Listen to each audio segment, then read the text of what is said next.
ಇವತ್ತು ಶಿಕಾರಿಪುರದಲ್ಲಿ ಏನು ನಡೀತಾ ಇದೆ, ಇಡೀ ರಾಜ್ಯದಲ್ಲಿ ಎಲ್ಲೆಲ್ಲಿ ನಡೀತಾ ಇದೆ,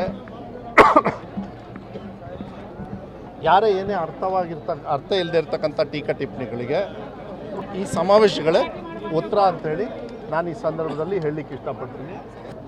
ಕರ್ನಾಟಕ ರಾಜ್ಯದ ಜನರು ಯಾರು ಅವ್ರಿಗೆ ಸಹಕಾರ ಮಾಡ್ತಾರೆ, ಅವ್ರ ಮೇಲೆ ವಿಶ್ವಾಸ ಇಟ್ಕೊಂಡು ಧ್ವನಿ ಎತ್ತುತ್ತಾರೆ, ಅವರಿಗೆ ಸಹಕಾರ ಮಾಡ್ತಾರೆ, ಅವ್ರ ಜೊತೆಗಿರ್ತಾರೆ ಅಂತಕ್ಕಂಥದ್ದು ಉದಾಹರಣೆ ಇವತ್ತು ಈ ಕಾರ್ಯಕ್ರಮ.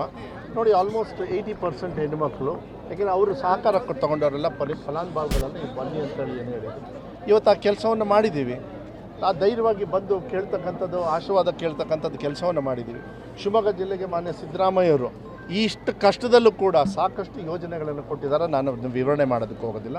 ಮುಂದಿನ ದಿನಗಳಲ್ಲಿ ಇದ್ರ ಸಮೇತ ಇನ್ನೂ ಜಾಸ್ತಿ ತರ್ತಕ್ಕಂಥ ಜವಾಬ್ದಾರಿ ನಂದಿದೆ.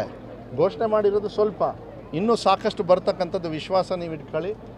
ಹಗಲು ರಾತ್ರಿ ನಾವು ದುಡ್ದು ಆ ಕೆಲಸವನ್ನು ನಾವು ಮಾಡ್ತೀವಿ ಅಂತಕ್ಕಂಥದ್ದು ವಿಶ್ವಾಸವನ್ನು ನಾನು ಹೇಳಲಿಕ್ಕೆ ಇಷ್ಟಪಡ್ತೀನಿ. ಆಮೇಲೆ ನಿಮ್ಮ ವಿರೋಧ ಪಕ್ಷದ ಟೀಕಾ ಟಿಪ್ಪಣಿಯನ್ನು ನಮಗೆ ಕೇಳಕ್ಕೆ ಬರಬೇಡಿ, ಅದನ್ನು ಈ ಜನರಿಗೆ ಕೇಳಿ, ಜನರು ಉತ್ತರ ಕೊಡ್ತಾರೆ. ನಾವು ಯಾಕೆ ಉತ್ತರ ಕೊಡಬೇಕು?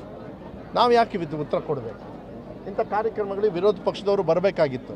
ಅವರು ಟೀಕಾ ಟಿಪ್ಪಣಿ ಮಾಡಿದ ತಕ್ಷಣ ಯಾಕೆ ಸೆಂಟ್ರಲ್ ಗೌರ್ಮೆಂಟ್ ಅವ್ರ ರೋಡಲ್ಲಿ ನಾವು ಓಡಾಡೋದಿಲ್ವಾ? ಸೆಂಟ್ರಲ್ ಗೌರ್ಮೆಂಟ್ ಅವ್ರು ನಾನು ತಂದಿದ್ದೆ ಅಂದ ತಕ್ಷಣ ಯಾಕೆ ನಾವು ಸರ್ಕಾರದಲ್ಲಿ ಪಾಲ್ದಾರರು ಇಲ್ಲಿಂದ ಟ್ಯಾಕ್ಸ್ ಕೊಟ್ಟಿರಲ್ವ? ಇದು ಮಾತು ಹಬ್ಬಿಸ್ಕೊಂಡು ಹೋದರೆ ಬೇಕಾದಷ್ಟು ಆಗ್ತದೆ. ಆದರೆ ಜನವ ಪರವಾಗಿರ್ತಕ್ಕಂಥ ಕಾರ್ಯಕ್ರಮಗಳನ್ನು ಮಾಡಿದಾಗ ಅದಕ್ಕೆ ಧ್ವನಿ ಎತ್ತಬೇಕು. ನಾನು ಎಕ್ಸ್ಪೆಕ್ಟ್ ಮಾಡಿದೆ ಕೆಲವರೆಲ್ಲ ಬರ್ತಾರೆ ಅಂತ ಹೇಳಿ. ಇದು ಯಾವುದೇ ಪಕ್ಷದ ಕಾರ್ಯಕ್ರಮ ಅಲ್ಲ, ಈ ರಾಜ್ಯದ ಜನಪರವಾಗಿರ್ತಕ್ಕಂಥ ಸರ್ಕಾರದ ಒಂದು ಕಾರ್ಯಕ್ರಮ. ನನಗೆ ಭಾಳ ಹೆಮ್ಮೆ ಇದೆ. ಚುನಾವಣೆ ಪೂರ್ವಕವಾಗಿ ನಾವು ಮಾತು ಕೊಟ್ಟಿದ್ವಿ, ಇಡೀ ರಾಜ್ಯದ ಜನರ ಸಹಕಾರವನ್ನು ಕೇಳಿದ್ವಿ, ಮತ ಹಾಕಿ ಇವತ್ತೊಂದು ಇಲ್ಲಿ ನಿಲ್ಲಿಸಿದ್ದಾರೆ. ಬೇರೆ ಬೇರೆ ಜಿಲ್ಲೆಯಲ್ಲಿ ಬೇರೆ ಬೇರೆ ಕ್ಷೇತ್ರದಲ್ಲಿ ಅವ್ರನ್ನೆಲ್ಲ ನಿಲ್ಲಿಸಿದ್ದಾರೆ. ಭಾಳ ಗರ್ವ ಇದೆ, ಹೆಮ್ಮೆ ಇದೆ, ಭಾಳ ಅಭಿಮಾನವಾಗಿ ಭಾಳ ಸಂತೋಷವೂ ಕೂಡ ಇದೆ. ಇವತ್ತು ಭಾಳ ಒಂದು ಅರ್ಥಪೂರ್ಣವಾಗಿರ್ತಕ್ಕಂಥ ಕೆಲಸವನ್ನು ಸಿದ್ದರಾಮಯ್ಯ ಸರ್ಕಾರದಲ್ಲಿ ಇವತ್ತು ನಾವು ಮಾಡಿದ್ದೀವಿ ಅಂತಕ್ಕಂಥದ್ದನ್ನು ನಾವು ಹೇಳಲಿಕ್ಕೆ ಇಷ್ಟಪಡ್ತೀವಿ.